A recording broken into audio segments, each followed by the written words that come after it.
அண்ணி உங்களுக்காக ஸ்பெஷலா பண்ணது லஞ்ச் மெனு.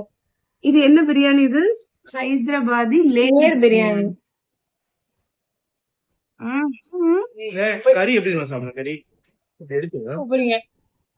ஏன் கறி மேல மிதக்குது மட்டுமே நல்லா பிரியாணி. பிரியாணி நல்லா இருக்கு.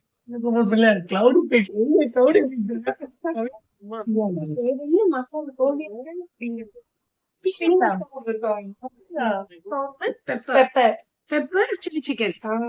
ஓ வாவ், சுடா இருக்குதே.